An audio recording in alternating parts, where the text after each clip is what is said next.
요한 1서, 요한 1서에 있는 말씀은, 예수님께서 부활 승천하시고 약 60년이 지난, 그때에 기록된 말씀입니다. 그러니까 AD 약 90년에서 95년경이라고 이렇게 봅니다. 그래서 예수님이 승천하시고 나서 60년이 지나는 사이에 사도들은 다 이미 세상을 떠났습니다.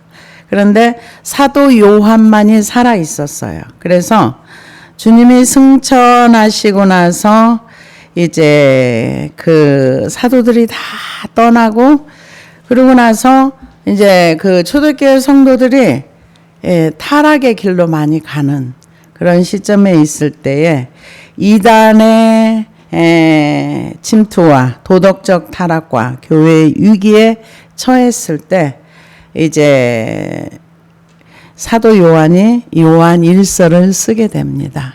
그런데 이 요한 1서의 내용 중에는 하나님과 우리와의 관계 그리고 우리가 하나님의 백성으로서 우리가 어떻게 살아갈 것인가 세상을 사랑하지 않는 것 하나님의 성도를 사랑하는 것 마귀와 싸우는 것 이것을 얘기하고 있습니다. 그래서 요한이 AD 약 한 70년경에 예루살렘의 함락 그 이후에 어느 시점에서 마리아를 데리고 모시고 예배소서 예배소에 건너가서 그곳에서 이제 사역을 했는데 예배소 교회는 바울 선생님이 개척을 하시고 디모데가 목회를 했던 곳입니다. 그런데 아마 디모데도 순교를 했다고 이렇게 알고 있습니다.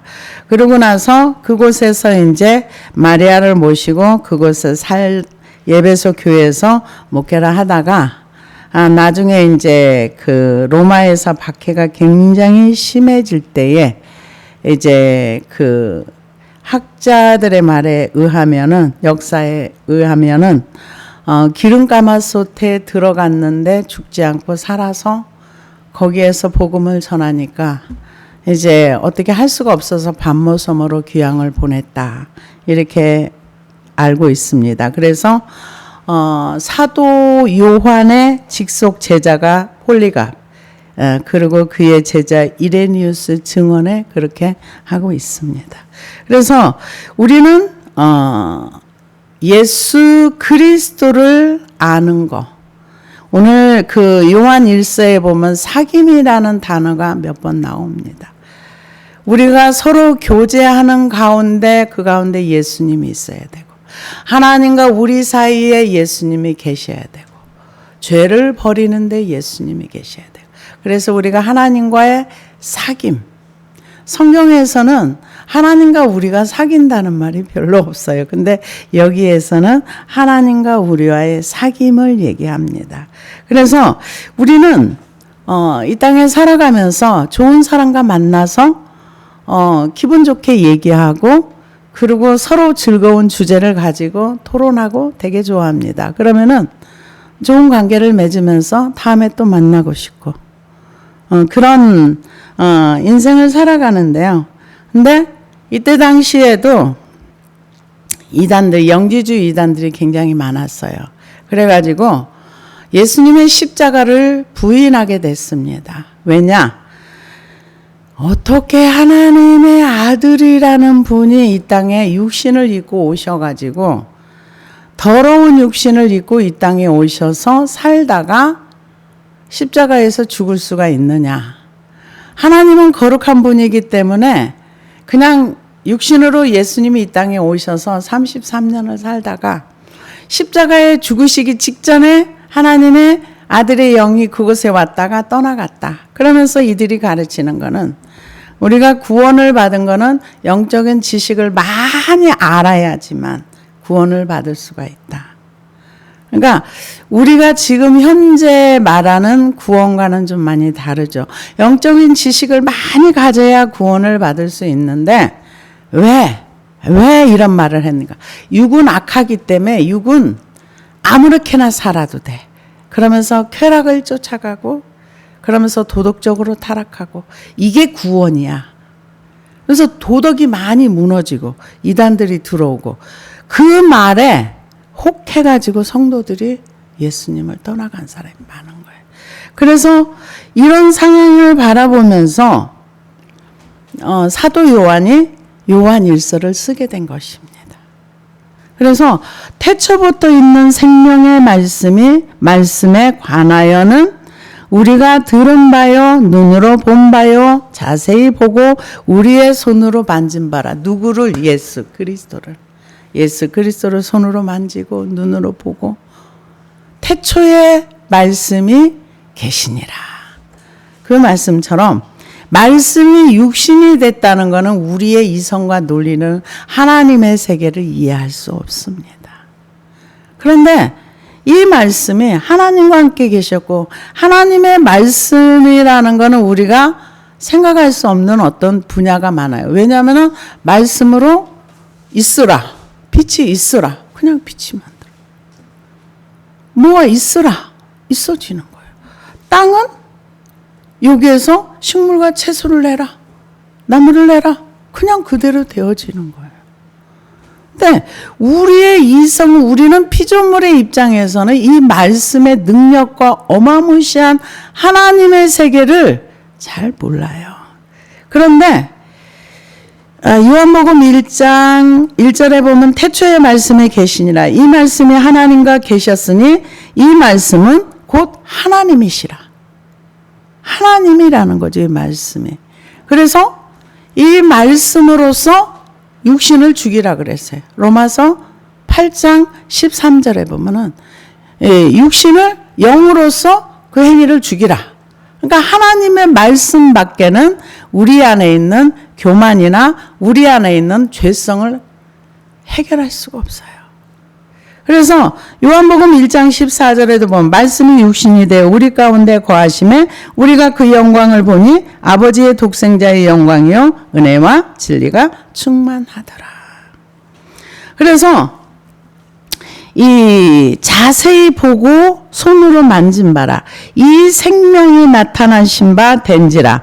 이 영원한 생명을 우리가 보았고 증언하여 너희에게 전하노니 이는 아버지와 함께 계시다가 우리에게 나타나신 바 된 이시니라. 그러니까는 이 생명이 하나님과 함께 있다가 이제 이 땅에 오셔서 그 생명을 누가 보았느냐? 사도 요한과 제자들이 눈으로 보고 만졌다. 그게 누구냐? 예수 그리스도다. 이 생명이라고 하는 것은 불멸의 존재를 얘기하는 것이 아니라 이 땅에서 그 사람들은 영생하면은 영원히 사는 것만 생각을 하는데요. 사후에만 영생이 존재하는 건 아니에요. 그런데 한 가지 분명한 건 뭐냐면은 이 하나님이 우리에게 주신 생명이 육신을 가지고 있는 동안에 물과 성령으로 거듭나며 하나님과 연결이 되고 하나님의 생명으로 우리 안에 새로운 피조물이 탄생이 되는 거고 하나님과 관계가 단절된 채로 태어난 사람들은 이 땅에서 살다가 하나님과 물과 성령으로 거듭나서 연결이 되어지지 않으면 영이 죽은 채로 이 땅에 사는 거예요. 그렇게 살다가 이 마태복음 25장에 보면은 한 사람은 부활을 해요. 영원한 생명의 부활로 생명책에 기록된 사람으로 생명의 부활로 가고 한 사람은 영벌, 하나님과 완전히 단절된 생태로 영원히 부활해서 영원한 불못에서 산다. 성경은 이렇게 얘기하고 있습니다. 그러면 영생은 뭐냐? 요한복음 17장 3절에 보니까 영생은 예수 그리스도를 아는 것이다 그랬어요. 우리가 하나님을 안다는 것은 하나님이 어떤 분인가를 경험해야만 알 수 있는 거예요. 그래서 이 말씀에서 뭐라고 얘기하는가? 이 생명이 나타난 바 된지라. 이 영원한 생명은 우리가 보았고 증언하여 너희에게 전하노니 이는 아버지와 함께 계시다가 우리에게 나타나 뵌 이시니라. 우리가 보고 들은 바를 너희에게 전함은 너희로 우리와 사귐이 있게 하려 함이니 우리의 사귐은 아버지와 그의 아들 예수 그리스도와 더불어 누림이라. 그러니까 예수님이 사도 요한과 그 주변에 있는 사람들 사이에 있어서 서로 사귐이 있다는 거예요. 그래서 이 예수님이 너와 나 사이에 있어야 사귐이 온전한 사귐이 되는 거예요. 이 가정에 보면은요, 부모와 자녀지간에 제가 아는 집도 그런 분이 한 분 계세요. 한 집에 사는데 말 아예 안 하고 살아요. 엄마와 딸 아예 말 안 하고 그냥 뭐 이거 먹어 그러면 틱 하고 가버리고. 그래서 한 번은 그런 얘기를 해요. 너무 고민된다고. 이 부부간에도 뭔가 뜻이 안 맞으면 서로 분리되잖아요. 부모와 자녀 간에도 안 맞으면 분리되잖아요. 그런데 예수 그리스도가 너와 나 사이에 있으면 관계가 회복이 돼요. 어느 관계든지 깨지고 부서지는 관계 속에 예수님이 계시면 회복이 돼요. 지금 그것을 얘기하는 거예요. 우리가 보고 들은 바를 너희에게 전함은 너희로 우리와 사귐이 있게 하려 함이니 우리의 사귐은 아버지와 그의 아들 예수 그리스도와 더불어 누림이라. 그러니까 부모를 용서할 수 없는 그 자녀들, 부모로부터 너무 많은 상처를 받아서 도저히 아버지를 용서할 수가 없어. 그런데 예수 그리스도를 만나고 나면 내가 하나님으로부터 용서를 받았기 때문에 부모를 용서할 수 있는 겁니다. 그래서 관계 속에 주님이 계시면 이 사귐이 좋아진다는 거죠. 원활해지고. 그러면서 다음에는 또 뭘 얘기하느냐. 우리가 이것을 쓰면 너희로 기쁨이 충만하게 하려 함이라. 깨졌던 관계가 회복이 되면 기쁨이 충만합니다. 기쁨이 충만해요. 그래서 예수님이 계시는 그곳에는 사랑과 평화가 항상 넘칩니다. 그래서 이 하나님에 대해서 얘기하라고 하면은 하나님을 만난 사람은 얘기할 수 있어요. 근데 만나지 않은 사람은 얘기할 수가 없어요. 사과를 먹어본 사람은 사과 맛을 학자처럼은 설명을 못해도 사과 맛이 어떻다는 걸 말할 수 있어요. 복숭아를 먹어본 사람은 복숭아의 맛이 어떻다고 말할 수 있어요. 그런데 지식으로만 배우게 되면 말은 굉장히 아름다운 말로 표현할 수 있지만 그 맛은 모르는 거예요. 그런 것처럼 우리가 하나님과의 사귐을 얘기하는데 하나님과 어떻게 사귀는가? 제일 먼저는 사랑과 관계 속에 사귐이 있을 때 예수 그리스도가 중심이 돼야 된다. 이렇게 얘기를 했다면은 두 번째로는 우리가 이것을 쓰면 너희로 기쁨이 충만하게 하려 함이라. 우리가 그에게서 듣고 너희에게 전한 소식은 이것이니 곧 하나님은 빛이시라. 그에게는 어둠이 조금도 없으시다는 것이라. 하나님이 빛이라는 거죠. 사귐이라는 거는 뭐라고 얘기하느냐 하면은 교제를 의미합니다. 코이노니아. 주님과의 사귐이 있고 주님과 관계를 가지면서 하나님과의 교제, 관계를 얘기하는데요.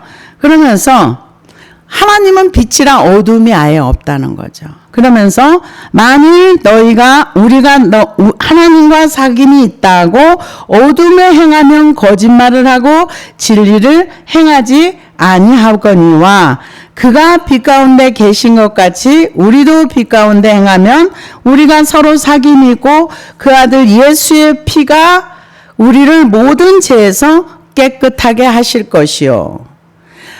하나님과 사귐이 있는데 하나님과 사귐 속에 우리가 죄가 있으면 그 죄가 깨끗함을 받을 수 있다는 거죠.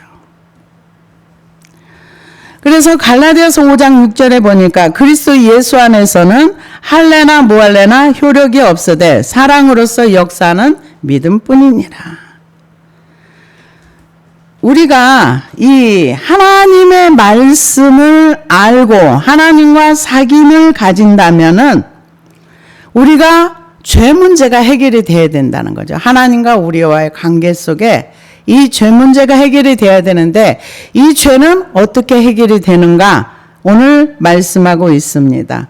로마서 8장 29절에 31절을 보니까 하나님이 미리 아신 자들을 또한 그 아들의 형상을 본받게 하기 위하여 미리 정하셨으니 이는 그로 많은 형제 중에서 맏아들이 되게 하려 하심이니라.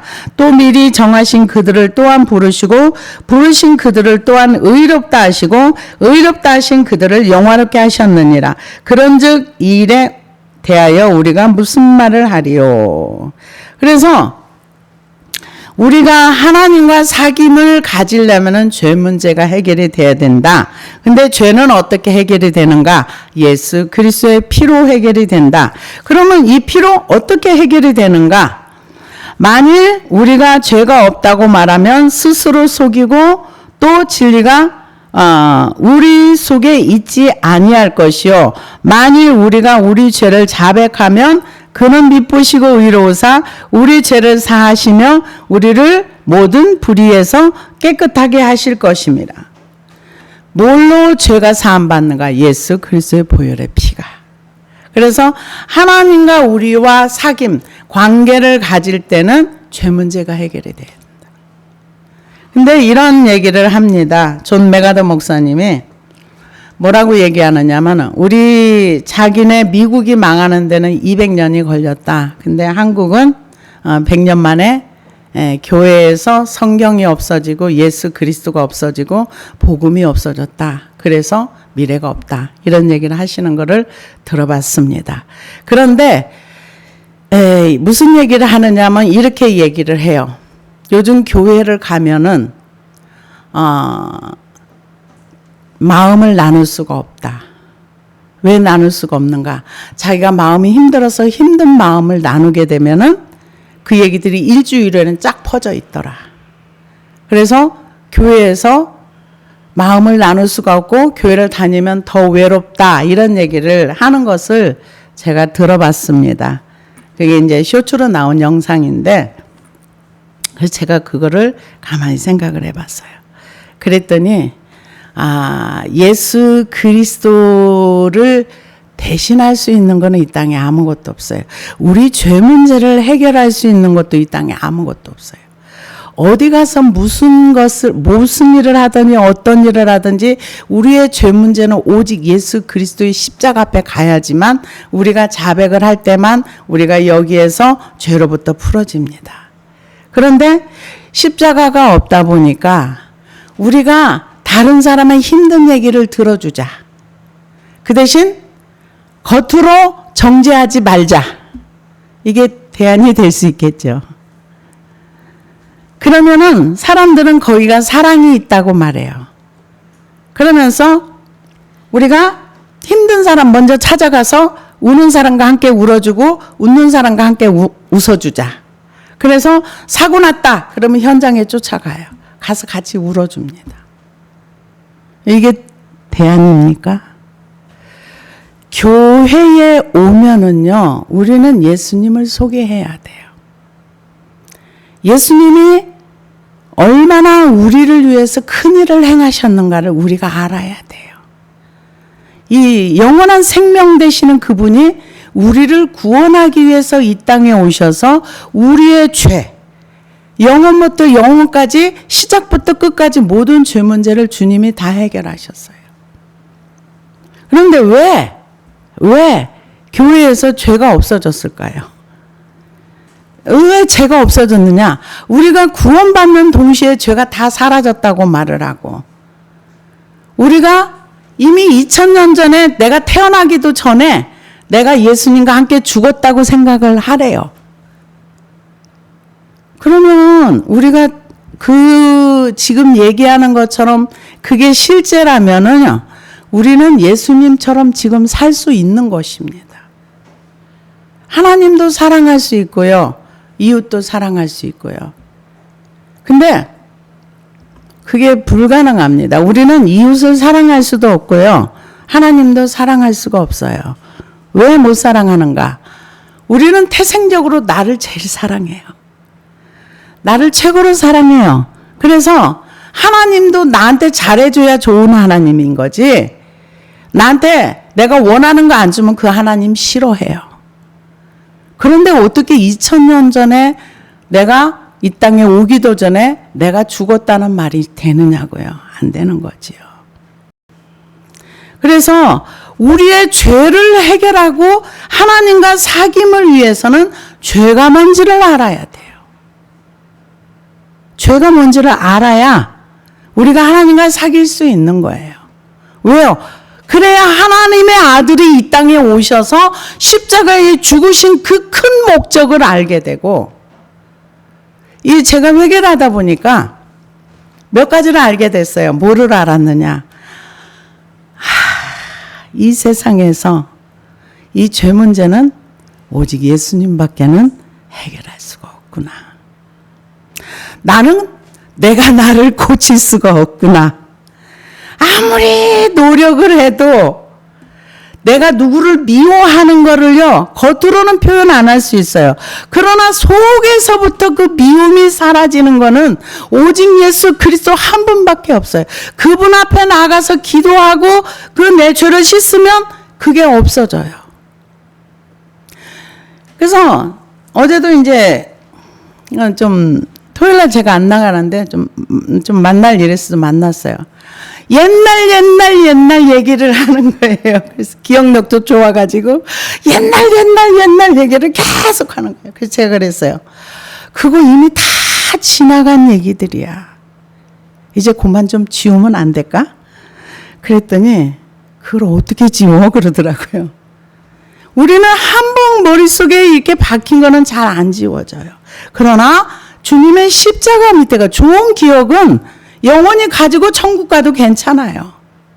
그러나 내가 상처가 되고 아픈 것들은 십자가 밑에 가면 다 해결이 됩니다. 그래서 십자가의 위대한 능력을 기도하다 보니까 알게 됐어요.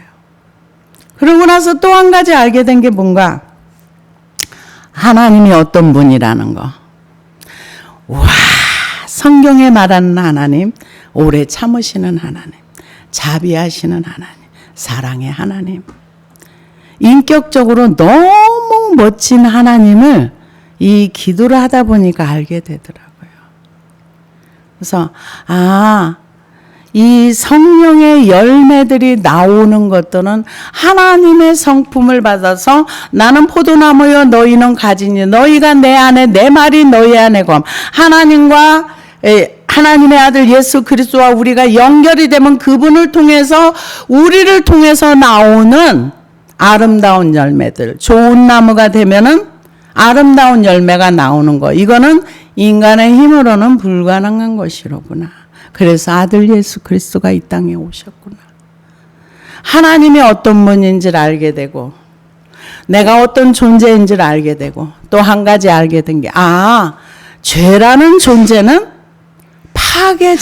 파괴하는 능력이 있구나. 개인의 인격을 파괴하고, 사회를 파괴하고, 관계를 파괴하고, 정말 죄는 가지고 있어서 하나도 유익하지 않구나. 그런데 왜 사람들이 죄를 사랑할까요? 너무 익숙해요. 너무 그게 익숙하기 때문에 그거를 죄라고 생각할 수가 없어요. 그래서 시편 119편에 보면은 주의 말씀은 내 길의 등이요 내 발의 빛입니다 했던 것처럼, 말씀의 빛이 내 안에 와서 너 이거 지금 안 믿고 있는 거야 알려주실 때만 알 수 있습니다. 그래서 요한계시록 3장에 보면은 예수님이 라오디게아 교회를 향해서 너가 눈먼 것과 가난한 것과 벌거벗은 것을 알지 못한다 그랬어요. 알지 못한다. 알았더라면은 그들이 그걸 해결했겠지요. 근데 알지 못한다. 그러니까 많은 사람들이 자기가 죄에 눌려 있고 죄로 묶여 있다는 것을 몰라요. 그래서 풀어질 수가 없는 거예요. 그래서 이 만일 우리가 죄가 없다고 말하면 스스로 속이고 또 진리가 우리 속에 있지 아니할 것이요. 왜? 진리가 우리 가운데로 진리가 우리 안에 오게 되면 성령이 우리 안에 오시게 되면 죄에 대하여 의에 대하여 심판에 대하여 우리에게 알려준다 그랬어요. 죄에 대하여라 함은 우리가 믿지 아니하며 안 믿는 것이 죄라는 것을 저는 정말 몰랐습니다. 그래서 기도를 하다 보니까 누가 누구한테 썩는 게 아니라 내가 나한테 썩고 살았구나. 난 잘하고 있어. 이 정도 하면 잘하지 뭐. 죽을 만큼 일하고 죽을 만큼 열심히 하고. 근데 하나님은 우리를 일을 위해서 뭐 불렀다 이렇게 말할 수는 없어요. 하나님은 우리를 부르신 목적은 관계를 위해서. 자녀가 돼서 자녀와 함께 더불어서 아버지와 동행하기 위해서 우리를 부르셨습니다. 우리를 정죄하고 비난하고 너는 죄인이야 이러려고 우리를 부른 게 아니라는 거죠. 죄 문제 가지고 와. 어디로? 십자가 밑에.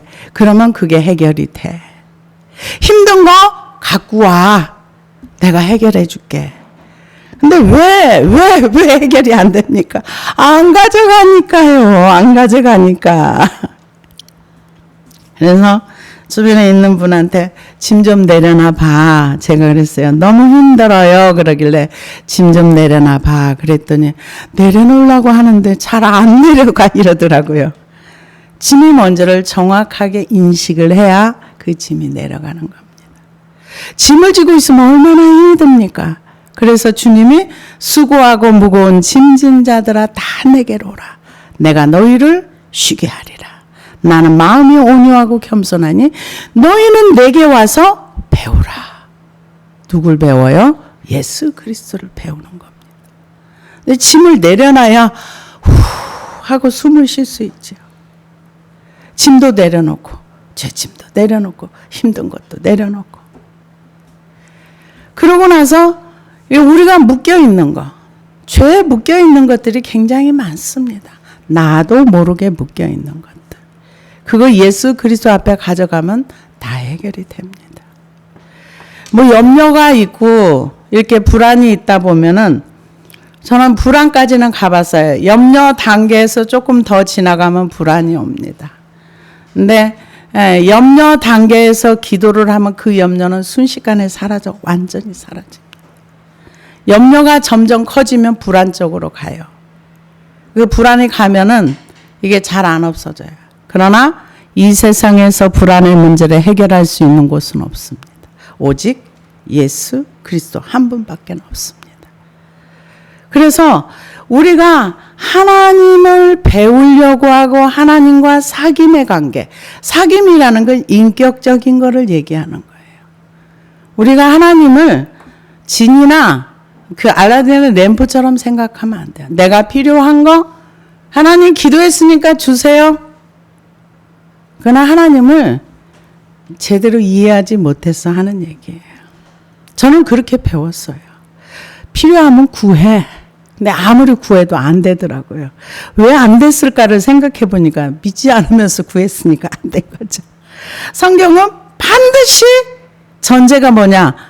회개를 하는 것도 믿는 사람에게만 해당이 돼. 자녀에게만 죄를 벗길 수 있는 은혜가 있는 거예요. 믿지 않는 사람이 아무리 기도를 해도 이거는 그리스도의 피가 작용하지 않습니다. 믿는 자녀에게 무거운 죄짐을 진 사람에게 이것을 벗어버려라.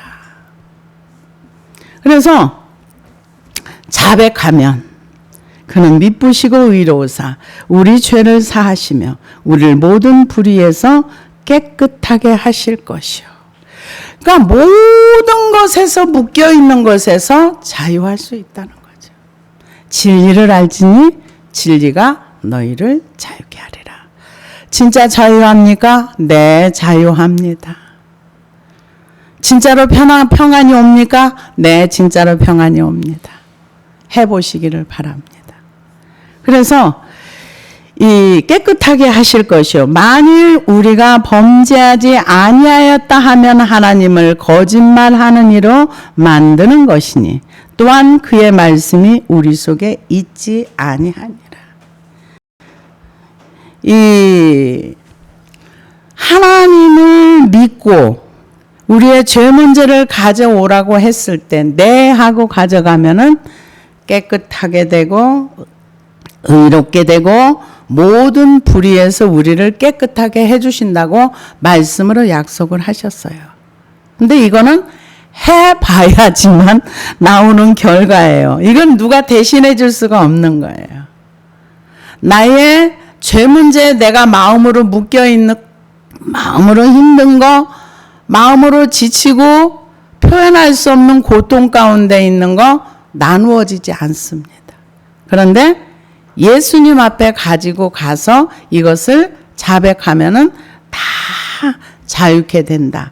그런데 우리가 범죄하지 아니하였다 이렇게 하면은 그거는 하나님을 거짓말하는 장이로 만든다는 거죠. 하나님은 거짓말하지 않거든요. 근데 왜 이런 말이 나오는가? 자기의 죄를 못 봐서 그래요. 안 보이거든요. 내가 무슨 죄를 졌어? 난 도덕적으로 옛날에요. 우리가 이제 저희가 70년대 청년 시절을 보낼 때 맨날 회개하라 그래요. 근데 죄에 대해서 정확하게 알려주질 않아요. 뭐가 죄인지를 몰라요. 그러니까 우리는 회개를 열심히 하는데 회개의 죄를 어디서 찾는가? 도덕에서 찾았어요. 그러면 일생을 다 이렇게 그때 20대니까 일생을 더듬어 봤자 뭐 더 얼마나 나올 게 있겠어요. 그러면 회개하라면 유구무원인 거예요.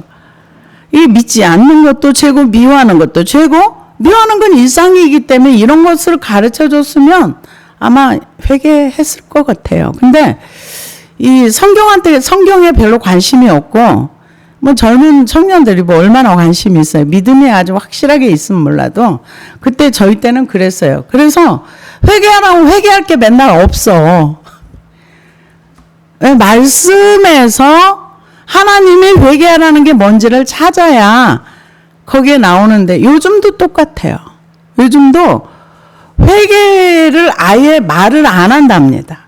아예 말도 안 하고 이미 죄 문제는 해결됐다고 하고 그리고 회개는 어떻게 하는지 아예 배운 적도 없고 알지도 못하고 그러다 보니까 뭐 하라 그래요? 교회에서 봉사 많이 하라고. 저희 때도 그랬어요. 교회 봉사 많이 하면 뭐 한다고? 믿음이 좋다 그랬어요.